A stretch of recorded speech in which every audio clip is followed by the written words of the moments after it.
Tonight, I am speaking to you because there is a growing humanitarian and security crisis at our southern border.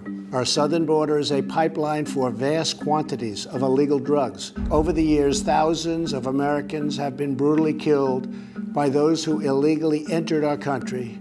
This is a humanitarian crisis, a crisis of the heart and a crisis of the soul. Most of the times when presidents speak to the nation from the Oval Office, they do it to calm people down and to tell them that things are going to be okay. This president, instead of speaking to calm down the American public, he's trying to scare them.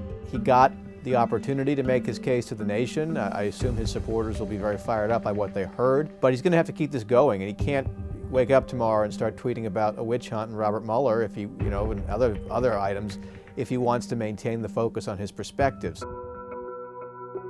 As part of an overall approach to border security, law enforcement professionals have requested $5.7 billion for a physical barrier. At the request of Democrats, it will be a steel barrier rather than a concrete wall. This barrier is absolutely critical to border security. Steel versus concrete is not going to win over House Democrats. They're pretty dug in on this issue. He is feeling pressure from his base on this. We're 2 years in. He's trying to deliver on the promise that he made during the campaign. Democrats in Congress have refused to acknowledge the crisis, and they have refused to provide our brave border agents with the tools they desperately need to protect our families and our nation. The federal government remains shut down for one reason, and one reason only, because Democrats will not fund border security. The American public believes that the government should be reopened, and the American public believes that it should not be shut down because of a campaign promise that Donald Trump made 4 years ago that he cannot keep, and that he did not keep when the government was controlled in every chamber of Congress, or in both chambers of Congress, and in the White House by Republicans.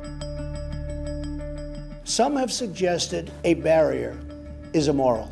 Then why do wealthy politicians build walls, fences, and gates around their homes?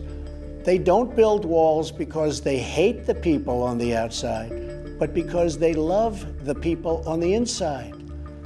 The only thing that is immoral is the politicians to do nothing and continue to allow more innocent people to be so horribly victimized. People want the government open. They also do care about border security.